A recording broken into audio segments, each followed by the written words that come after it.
बुराई के लिए एंट्री फ्री है, अच्छाई के लिए एंट्री फ्री नहीं है। बुराई के लिए एंट्री फ्री है लेकिन एग्जिट फ्री नहीं है। बुराई के लिए एंट्री फ्री है, एग्जिट फ्री नहीं है। एक बार आप लत लगा के देखिए, फिर निकल के दिखाओ बाहर। लत लगा लेना, बुरी आदत पाल लेना बहुत आसान, एंट्री फ्री है, मजा आएगा। दूसरे लोग अपना पैसा खर्च करके भी आपको आदत लगवा देंगे, लेकिन उसमें एग्जिट बाहर आना फ्री नहीं है, उसकी तो बड़ी कीमत चुकानी पड़ती है। तो अच्छी आदतें, ऊंची और अच्छी आदतें ऊंचा भी बनाएंगी, अच्छा भी बनाएंगी, लेकिन उन्हें सीखना पड़ेगा। बुरी आदतों को सीखना भी नहीं पड़ता, उसको सिखाने वाले आपके आसपास हैं, पता भी नहीं लगेगा कब आप उनके शिकार हो गए।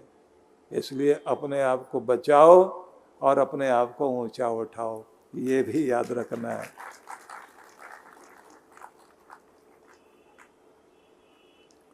आपको पावरफुल बनना है,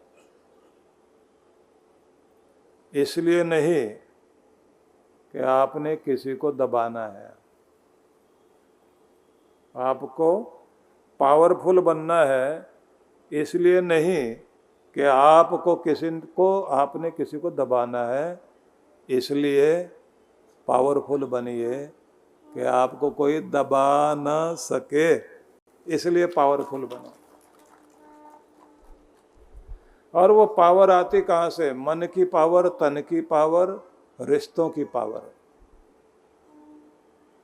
अपने रिश्तों को अपनी ताकत बनाओ, अपने मन को मजबूत करके मन की पावर बनाओ, अच्छा सीख करके अपनी अक्ल की पावर बनाओ, और अपने रिश्तों के साथ में अच्छा व्यवहार करके अपने रिश्तों की ताकत बढ़ाओ। आपकी ज़िंदगी में आपकी तरक्की के लिए 40% आपका व्यवहार आपकी तरक्की के लिए जिम्मेदार होता है। जिसका पब्लिक रिलेशन बहुत अच्छा है, पीआर अच्छा है, 40% तो इसी आधार पर कामयाब हो जाता है आदमी। तो रिश्तों की ताकत बहुत बड़ी ताकत होती है, और रिश्तों में आपके घर में जो बैठे हुए हैं उनको इज्जत देना शुरू करो। हम लोग साधना कराते हैं तो उसमें एक प्रसंग आता है धन्यवाद करने का। तो उसमें पहले धन्यवाद करते हैं जिन्होंने मेरी ज़िंदगी में खुशियाँ प्रदान की। बचपन में खेलते हुए मेरे भाई बहन, मेरे दोस्त, जिनसे खुशियों भरा बचपन बीता। मेरे गांव की गलियां, खेत, बाग, बगीचे, उन सब के प्रति मैं इस समय अपने अनंत प्रेम को प्रेषित करते हुए उनके लिए भगवान से कृपा मांगता हूँ, जिन्होंने ज़िंदगी में खुशी दी।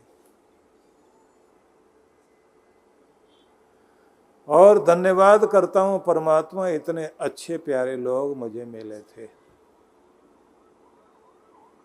तो उन पर राजी रहना भगवान, उनका भला करना। फिर एक एक को साथ जोड़ते हैं। वो बहन जिसने मेरा हमेशा ध्यान रखा, उसका ध्यान रखना भगवान। एक एक को याद करना है ना। और याद करना है उस पत्नी को भी जिसने न जाने कितने कितने काम करके घर को संभाल कर मेरी जिंदगी को कीमती बनाया, लेकिन कभी मैं उसको थैंक यू नहीं कह पाया। फूल देने की तो बात क्या, शब्दों में भी नहीं कहा। तो आज भगवान मैं उसके लिए भी मांगता हूँ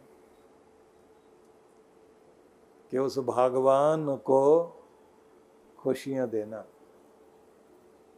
अच्छी सेहत देना। इस एक एक को याद करना होता है। फिर उन माता पिता को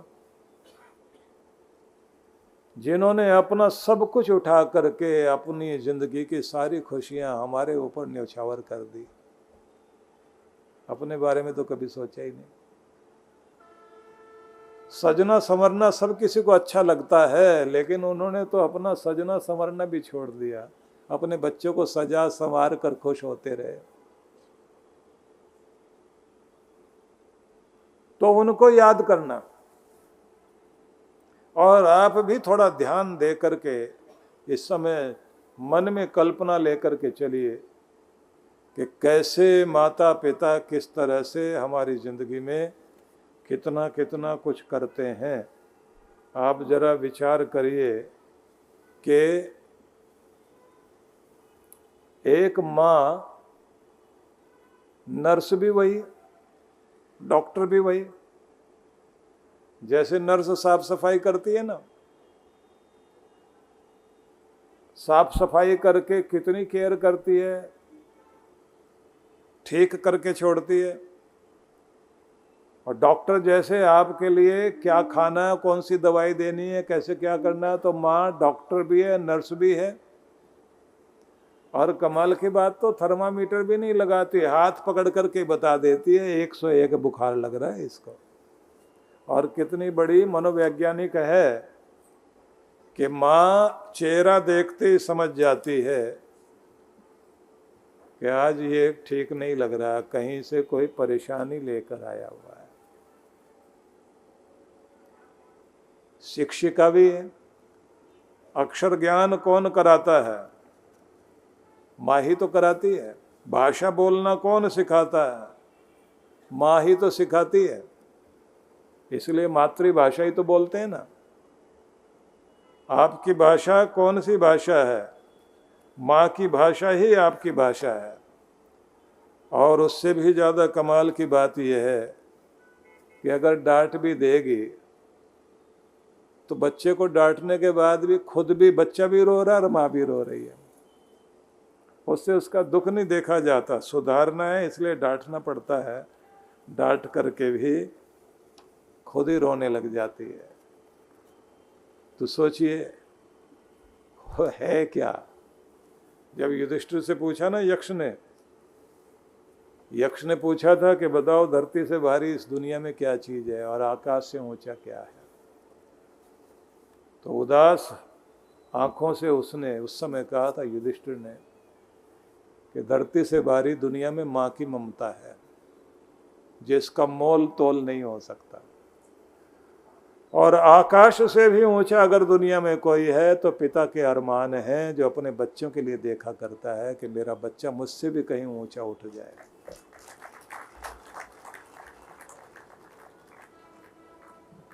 तो ऐसे माता पिता जिन्होंने आपके लिए इतना कुछ किया, अपनी भुजाओं का झूला बना करके जिन्होंने झूला झुलाया, अपने कंधों पर बैठा कर दुनिया दिखाई, और माँ ने तो अपनी नींदें भी कुर्बान कर दी।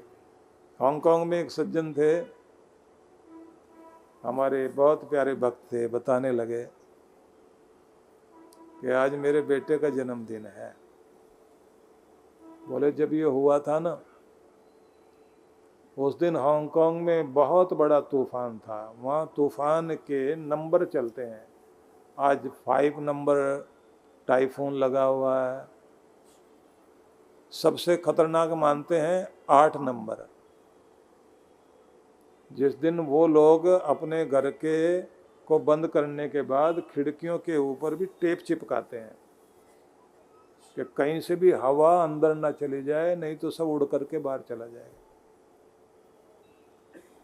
कि हॉस्पिटल से बच्चे को लेके आए थे घर में, और उसी दिन शाम को 8 नंबर का तूफान लग गया, और हम पूरे घर में खिड़कियों में टेप लगा रहे हैं। एक हाथ में पत्नी ने बच्चे को संभाला हुआ है और हम लोग दरवाजों पर टेप चिपकाते जा रहे हैं। और फिर देखा कि सामने वाला दरवाज़ा, मतलब वो खिड़की का शीशा थोड़ा हिलता है। तो हमने जोर लगा के पलंग खड़ा कर दिया कि उस समय हम लोग ज़्यादा अच्छी अमीरी की स्थिति में नहीं थे, हमारा एक ही बेडरूम था, कि वो पलंग खड़ा किया, सारी रात ऐसे खड़े रहे। बच्चे को कभी मैं एक बाह में उठाता था, कभी उसकी माँ, और पाँव लगाकर, पीठ लगाकर वो पलंग भी खिड़की के साथ लगा रखा था। सारी रात तूफान था। तो मैंने कहा भाई यही माँ बाप होते हैं, दुनिया का सारा तूफान अपने ऊपर ले लेते हैं और अपने आंचल की छांव में अपने बच्चे को संभाल के रखते हैं। और ये बात समझ में तब आती है जब व्यक्ति खुद बाप बनता है, उससे पहले कहाँ समझ में आती है। परमात्मा ने अपने प्रेम को इस धरती पर दिखाना था, तो अपने प्रेम का थोड़ा सा हिस्सा माँ के दिल में डाल दिया और बता दिया कि इंसान तू देखना चाहता है ना मेरा प्यार कैसे होता है, बस माँ को याद कर लेना, और कभी कभी आंख बंद करके माँ बोल के देखिए, मिठास घुल जाएगी आपके अंदर। तो ये होती है माँ। हाँ, एक बाप ऐसी चीज है, उसको पता नहीं, लोग जो है माँ का प्यार याद आता है, बाप का तो ऐसा लगता है उसका होता ही नहीं। घर में घुसता है, डांटता हुआ घुसता है, जैसे पुलिस वाला घर में आ गया हो। हालांकि पुलिस वाले भी बेचारे इंसान हैं, वो भी अपने घर में ड्यूटी टाइम में अलग बात होती है, घर में आते हैं तो वो भी तो पिता है, वो भी तो माँ है। तो लोगों को लगता है प्यार करना तो माँ जानती है, पिता नहीं करता, पर वास्तविकता नहीं है ऐसी। आप सोचिए, अपने बच्चों के लिए सारा दिन जो दौड़ता है, पता नहीं किस किस के आगे हाथ फैलाता है, कहाँ कहाँ गिड़गिड़ाता है और किस किस के कड़वी बातें सहता है, तब जगह जा कर के रोजी रोटी कमा के घर में लेके आता है। वो है तो घर में रौनक है, उस घर की रोशनी पिता है। घर जिस खंबे पर टिका हुआ है वो खंबा कोई और नहीं, पिता ही तो है।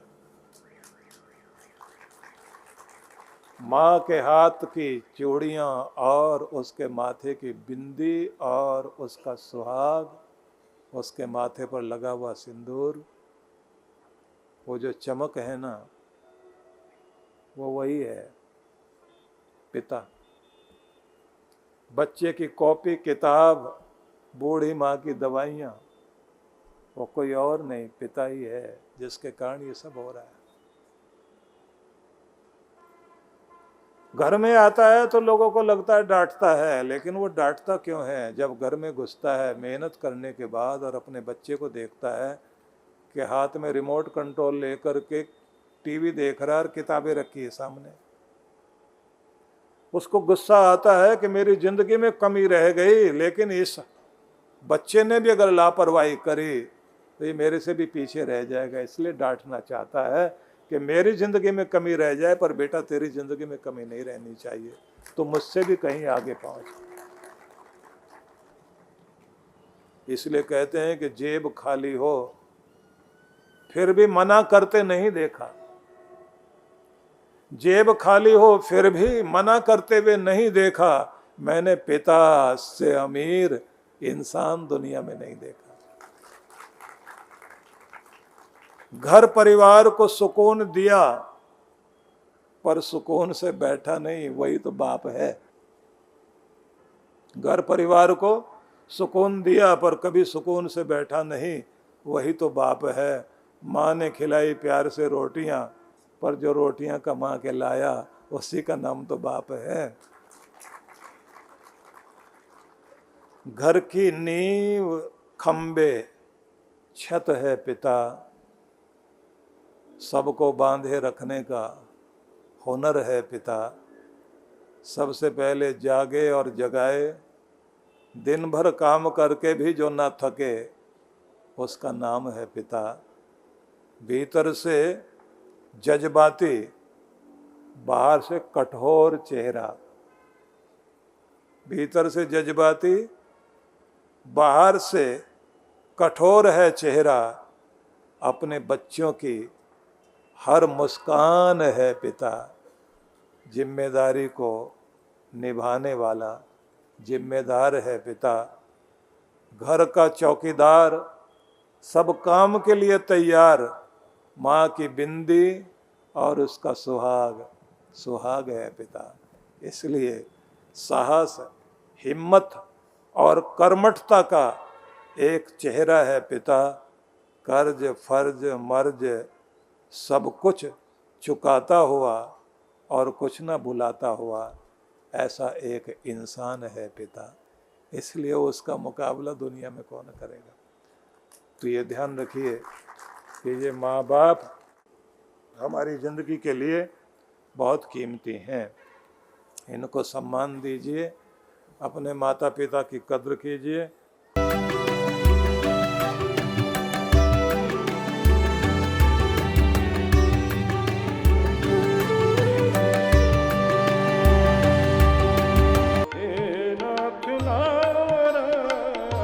Jeevan Prabhat, the dawn of a new life. A 3-day spiritual journey to inner peace and joy.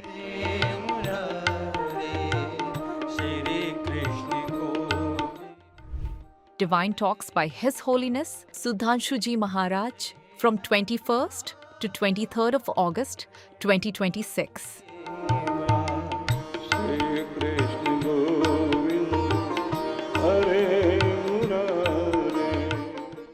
Blissful Living Meditation by Dr. Archika Didi.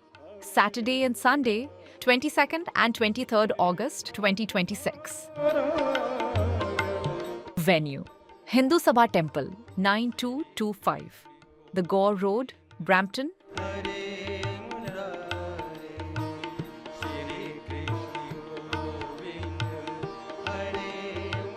Muktinath हवाई यात्रा 2026 आध्यात्मिक अनुभूति और प्राकृतिक सौंदर्य से परिपूर्ण अंतःकरण को शुद्ध करती एक भव्य यात्रा।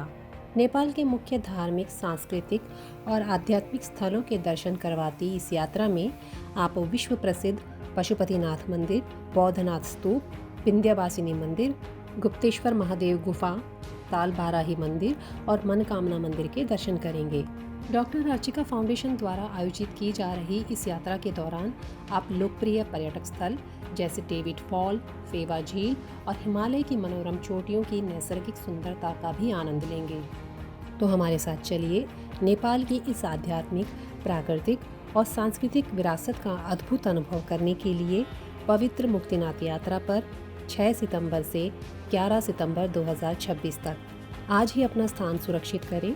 अधिक जानकारी के लिए हमें इन नंबर्स पर संपर्क करें।